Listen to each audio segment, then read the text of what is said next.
아니, 도저히 이해가 안 되는 게 왜 자꾸만 뚫어지게 쳐다보는지 정말 불편해 죽는 줄 알았다니까. 그리고 사진을 찍기 싫다고 하는데도 우르르 몰려와서 마음대로 사진을 찍어버리고 말이야.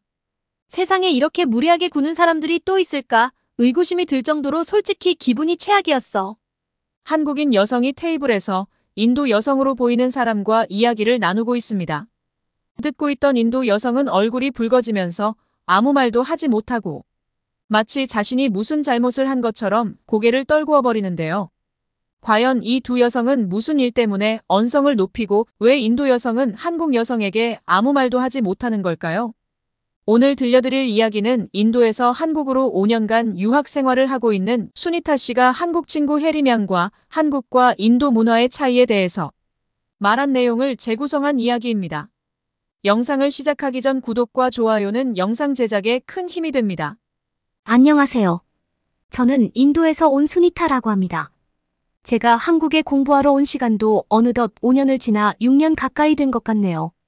사실 저는 인도에서 상류층에 속하는 집안에서 태어나 한 번도 빈곤하거나 힘들었던 기억이 없습니다. 자랑을 하려는 게 아니라 그냥 제가 운이 굉장히 좋아서 남들이 누리지 못하는 풍족한 생활을 하는 건 한국말로 타고난 팔자가 좋았던 모양입니다. 한국에 오기 전까지는 사실 몰랐습니다. 저는 인도가 땅이 크고 세계가 중국을 능가하는 기회의 땅이라는 외신 보도를 볼 때마다 저는 앞으로 인도가 세계의 중심이 되겠구나라고 착각에 빠져 있었죠. 제가 인도에서 거주했던 곳은 깨끗하고 좋은 시설과 주위에서는 풍족한 사람들이 살았기 때문에 저는 인도 사람들에 대한 인식이 그렇게 나쁜 줄은 생각조차 못했었거든요. 정말 부끄럽고 창피해서 꺼내기 힘든 얘기지만 한국에 와서 보고 느끼고 생각했던 현실을 얼마 전 인도 여행을 갔었던 한국인 친구 혜림이와 같이 인도와 한국을 비교하며 솔직하게 얘기를 해볼까 합니다. 문제점을 알고 솔직하게 인정을 해야 개선하고 발전할 수 있듯이 저희 인도도 마찬가지로 인정할 건 인정해야 된다고 생각하고 혜림이와 대화를 진솔하게 들려드리겠습니다. 혜림아, 얼마 전 인도 여행을 가서 느낀 점들을 솔직하게 얘기해봐. 우선 사람들의 시선이 매우 불편했어. 무슨 말이냐면 인도에 갔을 때 가치관 일행이 나 포함해서 3명이었는데 인도 남자들 이해를 못하겠더라고. 왜 그렇게 노골적으로 쳐다보는지 너무 불쾌하고 기분이 나빴어.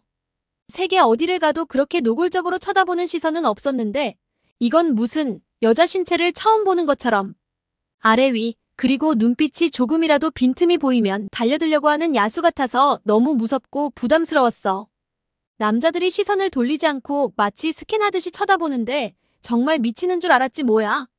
한국에서 그렇게 행동하면 난리가 날 뿐만 아니라 요즘은 시선 강간이라는 말도 있기 때문에 절대로 그런 일은 없는데 인도는 달라. 남자들이 너무 무섭고 싫었어. 저는 혜림이의 말을 듣는 순간 너무 부끄러워서 얼굴이 붉어졌습니다. 계속해서 혜림이는 말을 이어갔습니다.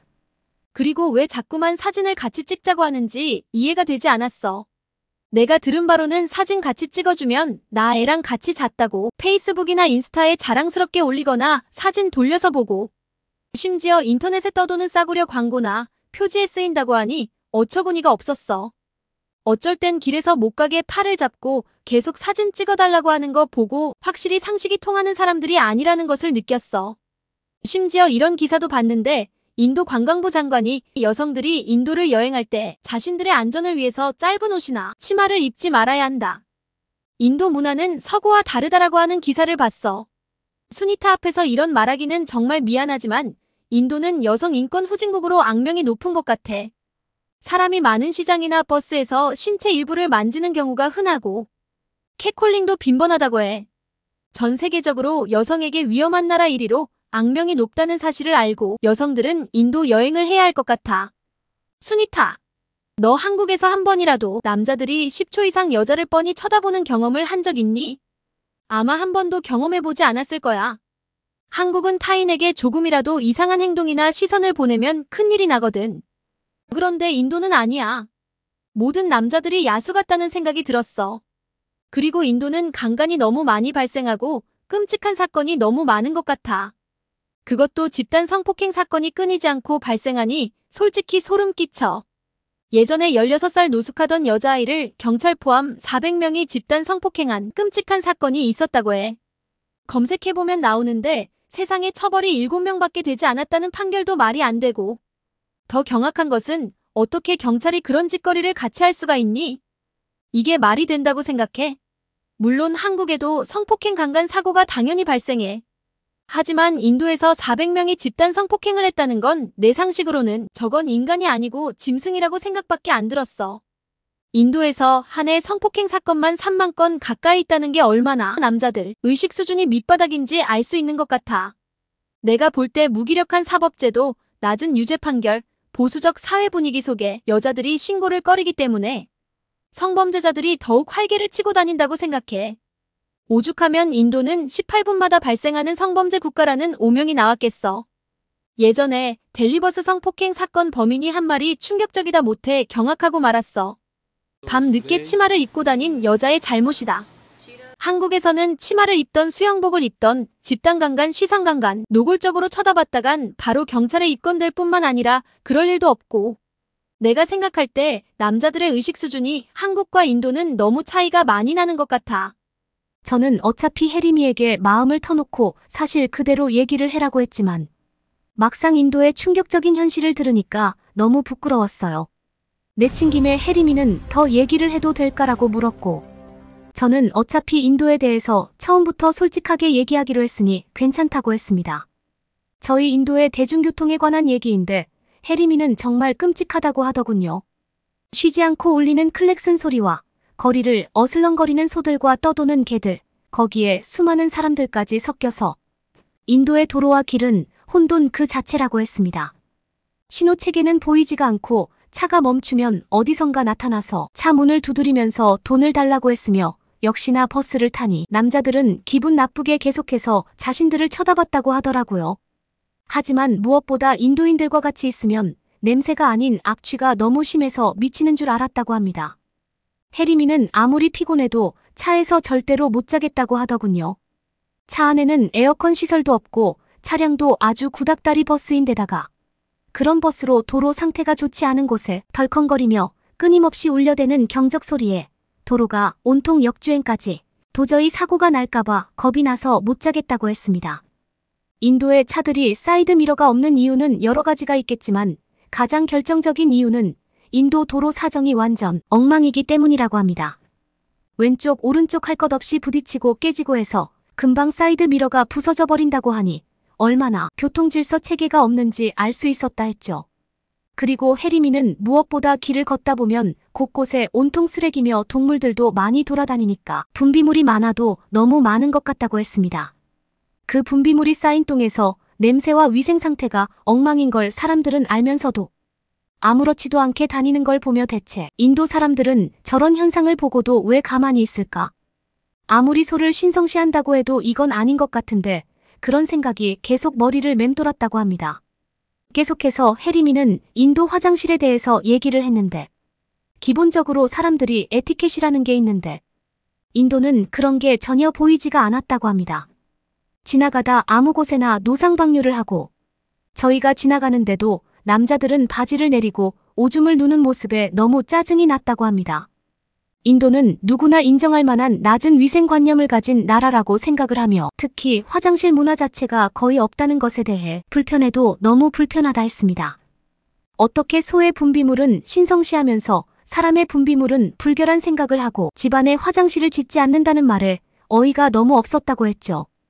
혜림이가 말하길 해변이나 강 쪽으로 가다 보니 사람들이 쪼그리고 앉아 배변을 하는 모습을 보고 만정이 다 떨어졌다고 했습니다.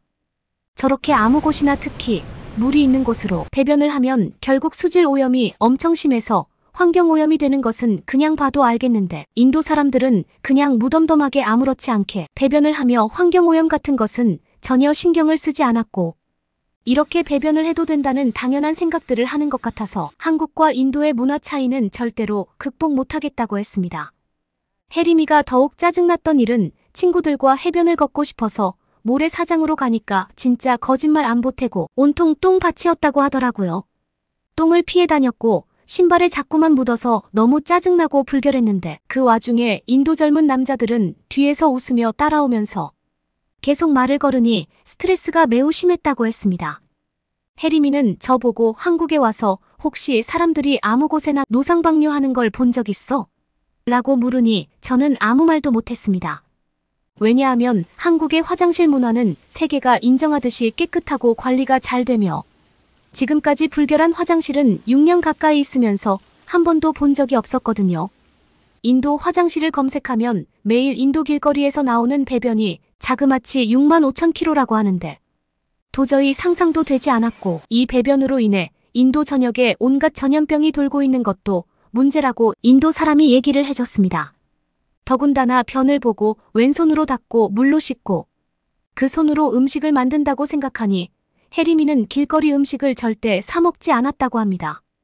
위생적으로 너무 더러워서 어떤 음식이라도 먹고 싶은 생각이 1도 없었다고 합니다.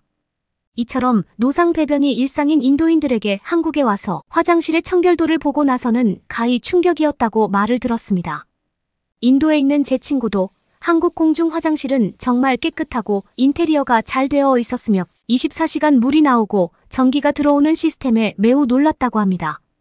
인도에서는 큰 도시의 고급 레스토랑에서만 가끔 좋은 화장실을 발견할 수 있고 보통은 깨끗한 화장실을 찾아보기가 힘들거든요. 한국 화장실은 청결뿐만 아니라 칸마다 환풍기가 설치되어 악취 자체가 없고 심지어 은은한 향기까지 나와서 처음에 많이 놀랐습니다. 또 화장실 청결 상태를 유지하기 위해 위생 상태, 비누, 티슈의 유무를 기록하는 청소 체크리스트를 보고 저는 매우 감탄을 했죠. 몸이 불편한 장애인 임산부 어린아이를 위한 화장실 칸이 따로 있었고 노약자를 위한 미끄럼 방지 타일, 안전 손잡이, 여자 화장실은 비상벨, 베이비 시트 등 육아를 위한 시설도 갖춰져 있고 무엇보다 불쾌한 냄새 자체가 없어서 신기했습니다. 인도에서는 화장실 자체도 거의 없지만 그나마 있는 곳은 악취와 담배 냄새가 진동을 합니다. 한국에서는 화장실에 금연이 돼 있어서 혹시 흡연을 하게 되면 경고음이 울립니다. 한국 사람들은 공중도덕과 기본 매너를 지키는 시민의식이 매우 높지만 인도는 다른 사람을 배려하거나 깨끗해야 한다는 생각 자체를 하지를 않죠. 혜림이와 친구들은 이런 인도의 비위생적인 모습들을 실제로 보고 아무리 배가 고프고 목이 말라도 이름 없는 식당이나 길거리 음식은 절대로 사 먹지 않았다고 합니다. 솔직하게 너무 찝찝하고 지저분하게 보여서 먹기 싫었다고 하는 말에 저는 부끄러워 얼굴이 다 화끈거렸습니다. 나이 조국 인도가 왜 이렇게 의식 수준과 시스템이 엉망인지 화가 나기도 했고요. 혜림이는 할 말이 너무 많았지만 끝이 보이지가 않을 것 같아서 마지막으로 한마디만 더 하겠다고 했습니다. 인도에서 신분제도가 철폐되었다고 했지만 자신이 볼 때 여전히 악습이 존재하는 게 보였다고 합니다. 사실 저도 이 부분은 인정합니다. 아직까지 인도는 태어날 때부터 사람의 등급이 가려지게 되죠. 정말 어이없지만 말이에요. 스마트 시대가 오고 첨단 문화와 기술이 융합되는 시대에 무슨 신분제냐라고 말할 수 있으나 인도에서 신분제는 공공연한 사실입니다. 그래서 다른 나라 사람들이 이런 말도 안 되는 카스트 제도가 없어져야 된다고 말해도 전혀 고쳐지지가 않고 기득권의 사람들이 더욱더 악습을 지켜 자신들의 이익을 채우려고 하는 건 사실입니다. 인도는 카스트 신분제도 때문인지 옷차림이나 얼굴이 귀티가 좔좔 흐르면 은행 같은 곳에서 줄을 서지 않아도 되고 반대로 겉모습이 허름하고 볼품없는 하층민 같은 모습을 하고 있으면 반드시 줄을 서야만 하는 매우 이해 못하고 차별이 심한 나라가 인도 같다고 혜림이는 자신의 생각을 얘기했습니다. 그리고 인도에서 가장 천한 계급인 불가촉 천민에 속하면 이게 사람이 아니라고 했습니다. 노예, 짐승보다 못한 삶을 사는 모습을 보고 혜림이는 다시는 인도에 가고 싶지 않다고 했습니다. 저는 혜림이의 얘기를 듣는 동안 아무런 변명과 반박도 못했습니다. 아니, 할 수가 없었죠. 자국민인 제가 봐도 너무 이해 안 되고 의식 수준이 바닥이어서 가슴이 아팠습니다. 더구나 예림이가 마지막에 한 말이 저희 가슴을 더 아프게 했습니다. 한국에 살 때는 정말 몰랐는데 인도를 가보고 우리나라 대한민국이 얼마나 살기 좋고 훌륭한 나라인지 그리고 한국에 살 수 있어서 너무 감사하다는 말을 듣고는 눈물이 핑 돌았습니다. 우리 인도는 언제쯤 다른 나라들한테 좋은 평가를 받을 수가 있을까? 가슴이 너무 답답했습니다. 하루빨리 저의 인도도 꼭 한국처럼 시민의식이 올라가서 더 이상 손가락질 받는 일이 없었으면 좋겠습니다. 저의 얘기는 여기까지였습니다. 시청해주셔서 감사합니다.